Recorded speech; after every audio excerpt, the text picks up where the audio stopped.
Shedeur Sanders, in his first time here in Cleveland, is starting to ease many of the concerns I may have about him. We want to talk about it. Browns 3D starts now.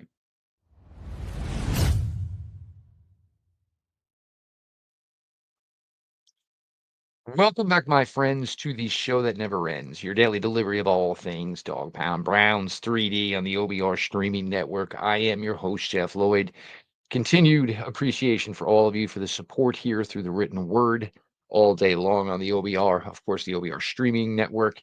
Each night beginning at 6 o'clock with myself and Browns 3D. Today is Thursday.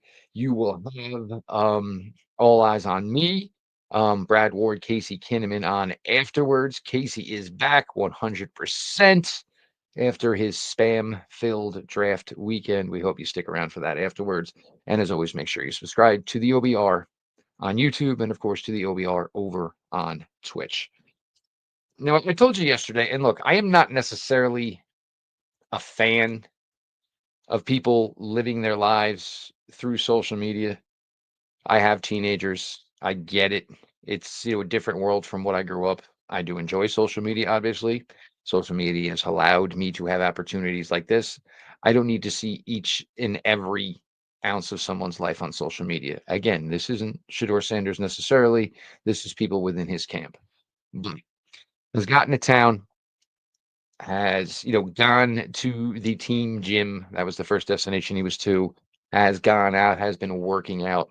Stopped by a high school yesterday, and talked certainly to some of the athletes there, just about some of the things y'all need to concentrate on, whether it is academics, whether it is peer pressure, putting yourself in correct situations to not affect your playing time, which you put so much work into getting that opportunity, and is such a short, quick athletic life in high school. You don't want to miss any of it. And then he goes out last night for a throwing session at a local high school. Word travels quickly, certainly. Everybody's got cell phones. So there were some kids there. The next thing you know, there are a lot of kids there. Next thing you know, it looks like there's more than 100 kids there. The door stops when he's done and takes a photo with everyone that asked. And that goes a long way with me, because you want to know what? I think the one thing that may have gotten lost here, or maybe we never truly got to know or got to see with Shedeur, is exactly what type of young man he is. You know what I'm saying? Is he a big kid at heart? Does he have a big heart? Certainly he lived a pretty advantageous life with his father, being a former extremely successful professional athlete. It doesn't necessarily mean that, you know, kids are different in that life. You're going to go one way or the other. You're either going to be a good person, or you're going to maybe be a person who, felt entitled. We never know what the real truth was. We never knew what the real truth was with Shedeur Sanders. But he does have to understand that if he's going to go out into the public like this, because of his name, because of, what happened during the draft, he is just magnetic now. People want to meet him. They want to be around him. He is Shedeur Sanders. He is a huge deal. And how is he going to handle all this? Well, so far, Shedeur Sanders has flied all of has passed this all with flying colors, in my opinion. And it's really, I'm excited to see the way it's going down. I'm excited to see the way he's been handling this all. And, more of this type from Shedeur Sanders will certainly, increase the likability, the popularity he has here, as far as, him and eventually being the starting quarterback for the Cleveland Browns. Well, it's a little early to figure all that out yet, but all signs are certainly pointing that maybe a lot of people who had painted Shedeur Sanders incorrectly with the incorrect brush are going to have to come back and maybe change their stance a little bit. Keep it up, Shedeur. It's been really great to see thus far. There was something out last night. I'm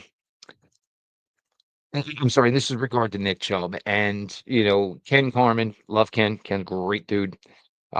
talking about, that there's a lot of belief that, there's a lot of interest, for Nick Chubb with the Chicago Bears. I don't disagree. I'm going to be completely honest with you. I think that is something that honestly would work very well. I don't think Swift is the perfect guy for them. The drafting of Kyle Minogue out of Rutgers on day 3, I think is a really nice selection for them. I think that works. But I think you would also like to get an experienced guy in there. And I think that opportunity certainly exists for something to work there between them and Nick Chubb. It's not that I don't want Nick Chubb to stay. It's not that I don't want him to return. It's not that I don't want Nick Chubb to forever remain a Cleveland Brown. But the drafting of the 2 running backs over the weekend certainly changes things. There's no question about it. And, a lot of people, move on from Jerome Ford. Well, for those of you who don't understand or you don't think that Jerome Ford has been a significant contributor over the last couple of seasons, the last year of his rookie deal, the money actually got bumped up almost $2 million to the point now where Jerome Ford is going to make $3.4 million. There have been players in the past that have had this type of thing happen for them. Harrison Bryant was certainly one of them. I believe Jordan Elliott was another one. It's based on playing time. It's based on production. And basically what it says, and basically the way it works is if you outperformed what you were due to make, the league allows you to make good on that. So, there's players who have gotten more at the end of the year. There's players who get their contract bumped. Jerome Ford was one of these guys. So a lot of people, oh, well, just move on from Ford. Well, first things first, why does Jerome Ford get done dirty for being the guy, and again, your health isn't a knock, but Chubb has missed a tremendous amount of time the last 2 seasons. Jerome Ford has pretty much been steady Eddie. Without Nick Chubb, Jerome Ford is the one that, took basically the heavy lifting of that backfield in 2023, got this team to the playoffs, 13 touchdowns. I forget, I think it was 1,300 total yards, 12 touchdowns, something like that. Certainly a more significant contributor in the passing game than Nick Chubb ever has been. So it feels like you got to move on from Jerome Ford to accommodate Nick Chubb. And I'm not saying Nick Chubb isn't necessarily the perfect guy to have around this year. And, understanding the torch could already be passed or would be passed on to Quinshawn Judkins and certainly Dylan Sampson. I mean, I get that storyline. I just feel like I don't see the reasoning to do dirty to Jerome Ford to accommodate Nick Chubb. And then the thing also would be is how much room is there really for Nick? Are you holding back Dylan Sampson? Are you holding back Quinshawn Judkins for Nick Chubb? It's a tough time with players like Nick Chubb. This is a really difficult situation. If you remember, this was something that went on with Jarvis Landry. You never want to get into these spots. Ideally, you acquire a player somehow, some way. They play great for you. Then at the end, they retire. They stay, within good standing with your organization. But not everything, and I tell my kids this, and I used to say this, when I was in relationships that were ending back in the day. And, you got the, oh, I don't understand why things have to end badly. Well, ideally, if things don't end badly, they usually didn't end. Most relationships don't end on a good note. It's just not the way it works, unfortunately, in the real world. I would love to have Nick Chubb back. I really would. I just don't know if this team is ready to sit on a game day a Nick Chubb, a Jerome Ford, a Quinshawn Judkins, or a Dylan Sampson. You're probably not dressing 4 of them. You're just probably not going to do that. I just look, Nick is one of the pillars of the Cleveland Browns franchise. He truly is. One of the best people that's ever been a part of this organization. Absolutely goes into your ring of honor. But right now, today, I think it's time to safely say that I think Nick Chubb's time with the Browns, and this is probably best for both parties. The best thing for Nick Chubb is if the Chicago Bears have legitimate interest in him, it might be time to just let Nick go and thank him for his service and realize that Nick coming back would be because you thought you were going to have a legitimate run in 2025. I don't think anybody does believe that. And I don't want to make for an awkward spot where maybe all of a sudden now late in October you're saying, well, maybe we'll just trade Nick for a draft pick. Maybe it's time. Let Nick Chubb go ahead. And if the Bears are that serious, Nick Chubb and the Bears, go ahead and let's get it done. Browns 3D continues on the OBR. Browns posted a picture of Jeremiah Usu-Koromoa in part of their photo gallery today, as far as OTAs are concerned. Certainly found that a little bit interesting. Um, it's weird because I go, and you can ask the guys in the OBR Slack. I'll go one day where I'll talk positively about JOK and being a part of this team in 2025, and then I'll go very different the next day, seriously considering concerned over the well-being of JOK and his career going further.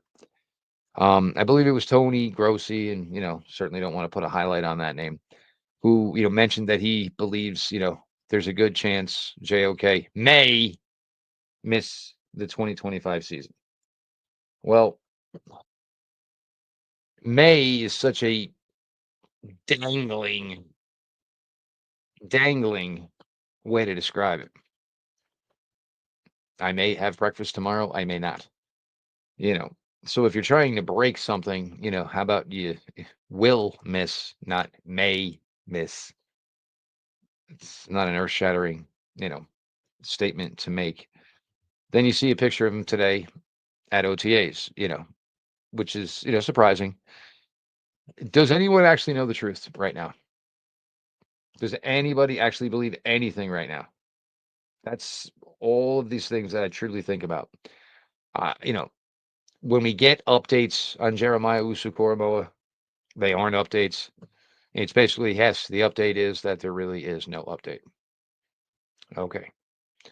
So I don't know what to do with it. And then you add in the Carson Swissinger pick, which, no offense to Carson Swissinger because that kid's going to be a player. Was the pick made with the understanding there's issues with JOK? Or was the pick made to say, oh, you want to see a linebacker duo? We're going to put you together, a linebacker duo. As I've said in the past, things are a little different with Jeremiah, and things are just a little bit different with players in general these days. Okay? Players are more diverse. They are not so, football on the brain, 24/7, eat, sleep, drink, ball, the way they used to be. Players are a lot more better educated. They are a lot more culturally influenced. They, are diverse in what they like outside of the game. All of these things help to enhance, your intelligence, your love of life, love of overall life, not just football life. And if you all remember a couple of years ago, JOK obviously dealt with the serious and devastating issue surrounding his brother. And then, the trial, which then incarcerated the person who was responsible for the death of JOK's brother. That is a lot to weigh on anyone. And it's a lot to weigh, certainly on somebody, who has a career in professional sports. And if you want to talk about something that could possibly have you view life outside of the game as opposed to life with the game, and maybe view one more different than the other, that's certainly something that can do it. I'm not saying this is the case, and I'm not saying I have any information on any idea how this is going to go. I don't think anybody does. I think we're all confused together in this scenario about what exactly is the case with Jeremiah Owusu-Koramoah. You know, hopefully he gets back to the field because he feels it's worth it. He feels he's okay to do it. Great player, great leader, huge part of this team. Just hope we get to see him sooner than later rather than maybe never again. JOK, hang in there. Part of that point is kind of what drove me to this next topic. Looking at the Browns' selections this year and trying to determine who would be the Cleveland Browns Rookie of the Year in 2025. Certainly, defensively, it better be one of Mason Graham or Carson Swissinger. We'll get to those two in a little bit. It's probably a little easier discussion, right? Offensively, Quinshawn Judkins, Harold Fannon, Dylan Sampson, Dylan Gabriel, and of course, Shedeur Sanders. Now, if you say right off the bat, who's probably got the easiest track, it's one of the two running backs. And I think for everybody, you would just say, well, Judkins, he was drafted higher. But from where Judkins was drafted as a second rounder and where Dylan Sampson was drafted as a fourth rounder, and even though there's 80 something picks in between, and when you talk to a lot of people, I think they had Quinshawn Judkins anywhere between, third and sixth as far as the top running back in this class. A lot of people had Dylan Sampson probably somewhere between fifth and eighth as the overall top running back in this class. So it's not like either one of these guys, is that far apart from the other. Ideally, if you think Quinshawn Judkins, would be the guy to get more touches, that's probably the way it is going to go. Because I would think, if you say one of them is, more the thunder, that would be Quinshawn Judkins. Whereas Dylan Sampson might be a little bit more of the lightning, you hear more thunder, you don't see as much lightning. So certainly a strong case probably for either one of those two guys to be the Rookie of the Year for the Cleveland Browns. Harold Fannon, and I absolutely love the selection. I loved the tape at Bowling Green. And for anybody that was like, well, it was the MAC, then you turned on when he was playing, SEC or Big 12, and it was like, all right, well, there was the test because those boys couldn't handle him either. I think the thing is the Browns are going to be like a kid in a candy store with Harold Fannon. So he's going to be doing a lot of different things. So I think his overall effect, his overall production in year one could be hampered a little bit just because they're going to try some things with him. There's going to be a lot of new and different things I think they're going to do with Harold Fannon that he maybe necessarily has not done before. And I'll tell you right now, give me a wishbone set. Give me a straight T set and goal line with him, Sampson, and Judkins. It just sounds fun, doesn't it?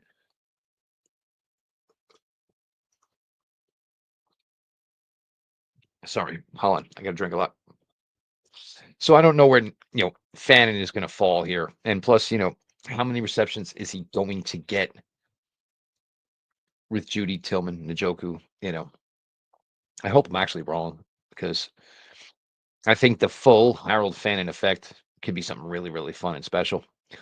I just don't know if the Browns, in all the ways they're going to want to use Harold Fannon, is going to be something that's totally going to work right off the bat, as a third round rookie. Not everybody goes out and gives you ridiculous production at the tight end position like Brock Bowers did. That is the anomaly. That is certainly the oddity. It is not the normalcy by any means whatsoever. And then, of course, you can get to the two quarterbacks. Now, either of the quarterbacks were to be the rookie of the year for the Cleveland Browns in 2025, that's probably a really positive sign that the Browns probably did well, or maybe even really well as a whole in 2025. As I spoke yesterday, I think Sanders might have the opportunity to start more games as a rookie. That doesn't necessarily mean that Dylan Gabriel is not going to go down without a fight. And Dylan Gabriel probably, in my opinion, has a little bit of an inside track. The Browns chose him. They chose him over Sanders. They chose him before Sanders, before the draft. And I did get a kick out of they were putting it out there like nobody knew that before the Browns went to Colorado Pro Day, they flew past Colorado out to, a little place in Oregon called Eugene. Worked out Dylan Gabriel, had dinner with Dylan Gabriel, had the owner there, da da da da. And I love the fact that you have media members who are just so naive to things and are so unwilling to give credit to something other than themselves. Well, it's Context Browns, but I know it's at the Cardiac Kid. And he actually had a lot of fun stuff, news, nuggets, went back, dug into, videos, podcasts, television shows, and found a lot of content that was there that certainly was glossed over by many. Things that proved other things factually incorrect. And during that whole lead up to the Colorado Pro Day, he was bringing clips of everything in regards to the Browns and their quarterback work. Pictures of Kevin having dinner in Oxford, Mississippi, a half a shot of Paul D. Podesta's nose and eye, and identifying that Paul D. Podesta was probably out there in Oxford as well. So, at Cardiac Kid, Context Browns, he was the one. And then he brought up the plane tracker following Haslam's private plane. And yeah, it was out there. It was known. And if we all saw it, there's no way you other reporters didn't see it. And no one knew. It was a secret. They actually snuck out to Eugene, Oregon. No, we knew. Somebody was actually tracking the Haslam's private jet. Sure, you saw it. So don't act like something's this big mystery, because either A, you didn't know it, or B, you didn't do enough research to know it as fact when it was put out there for everybody to see. Cardiac Kid. Thank you, by the way. So that certainly could give Gabriel an inside track. But this is going to come down to what these two kids do over the summer. Whoever has got the hot hand is going to be closer in line to take off their baseball hat and put on their helmet come September. Again, I've stated I'm starting Joe Flacco. I am starting Joe Flacco. He's got a history with this team. He's got a relationship with some of the players. He's had success with this team. Certainly the offense will be tweaked, but they're trying to get back to what the offense was in 2023, which is what Joe Flacco excelled in. Do I think there's another magical run in there? I don't know. But I've stated many times before, the way I feel is you start the season with the belief that you can contend. Why not? There have been plenty of teams that ended up having a really good season, maybe even making the playoffs, and they just weren't sure what their team looked like or if their team was ready to go out there and get it done. You go out there in week 1 and you go out there like you think you can win your division title. Things can happen. Player injuries certainly can happen to your team, but they can certainly happen against the teams you're playing against. And all of a sudden, whatever the season looked like going into it could certainly be drastically different once you were full time into it.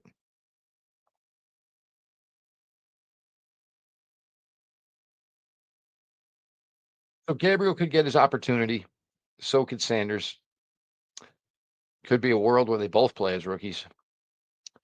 So on the offensive side of the ball, though, I would say over consistency and the fact that he will physically have the ball in his hands the most often, your contender from the offensive side of the ball for Browns Rookie of the Year should easily be running back Quinshon Judkins. Now to the defensive side. Mason Graham, this will come down to sack numbers for Mason Graham, what he is able, to contribute within the passing game. Not everybody is like me and is going to get wowed by Mason Graham consuming blockers, allowing the linebackers to make plays, or just straight up beating one-on-ones at the line of scrimmage, shooting gaps, blowing plays up. There's certainly a path, I think where Mason Graham could be the overall MVP of this team in 2025. But that could also mean that maybe the offense puts together another horrendous effort like we saw in 2024. Carson Swissinger, however, and again, I think the thing that has me the most excited about Carson Swissinger is this is his only year playing.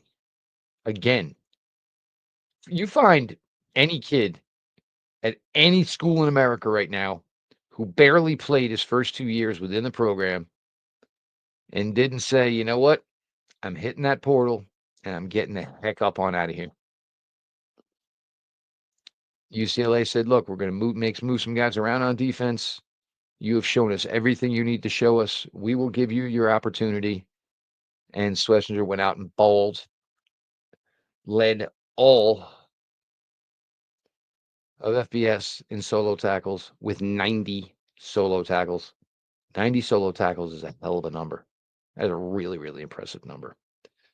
I think the most impressive thing about Carson Schlesinger is there is probably another leap coming in his game. Again, it may not be as a rookie,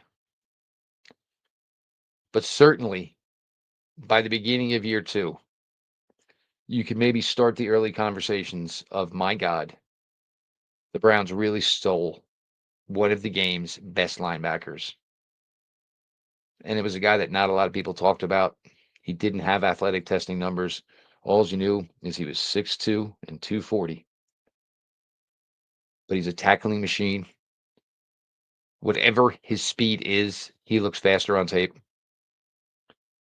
He has great body awareness of where he needs to be as far as keeping at bay would-be blockers or putting himself in the right spot to not let the block erase him from his assignment or erase him right out of the play. I think Carson Schlesinger is going to make yet another jump in his game, and he will be a big, big time performer for the Cleveland Browns. So if you were going to ask me here today, May 1st, 2025, we made it, kids. Getting closer. Weather's nicer. Pools are opening. Shorts, t-shirts, beers by the pool. We're almost there. But you asked me today, May 1st, 2025, who I think has the best opportunity to be the Cleveland Browns Rookie of the Year in 2025. I'll say Carson Schlesinger. I'm not sure, and I could amend this if we ever get more information on what exactly Jeremiah Usukormo can give this team this season. But I think Carson Schlesinger Probably has an opportunity at 100+ tackles. If he plays full time, he had 4 sacks last year. He'll find a way to bat passes. He'll find a way to create fumbles. He'll find a way to recover a fumble. Your Cleveland Browns Rookie of the Year for the 2025 season, Carson Swissinger.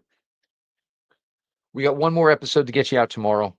It's certainly been a tremendous week here for the OBR as a whole. For Browns 3D, I told you guys, I really love this week. The draft shows are awesome, but there's nothing concrete to them. It's all guess and it's all spec. Now we got names. We're getting close to jersey numbers. Next weekend, we got them all in the building. It is time, my friends. It is time. Again, all the support for the OBR, whether it's coming out every day, reading all the written content, or coming out to the Browns streaming network every night beginning at 6 o'clock with Browns 3D, hosted by myself, Jeff Lloyd, or all the various shows that go through the week. Thursday, All Eyes on Cleveland, Brad Ward, Casey Kinnaman. Make sure you stick around for that. Maybe Brad has come down from the Dylan Gabriel at 94 pick, which seemed to stun and ruin his weekend. But make sure you give the boys a listen here on the Browns streaming network at 7 o'clock. Subscribe to the OBR on YouTube. Subscribe to the OBR over on Twitch. This has been Browns 3D on the OBR streaming network. And this has been your daily delivery of all things Dog Pound Browns 3D on the OBR. And we will talk to y'all tomorrow.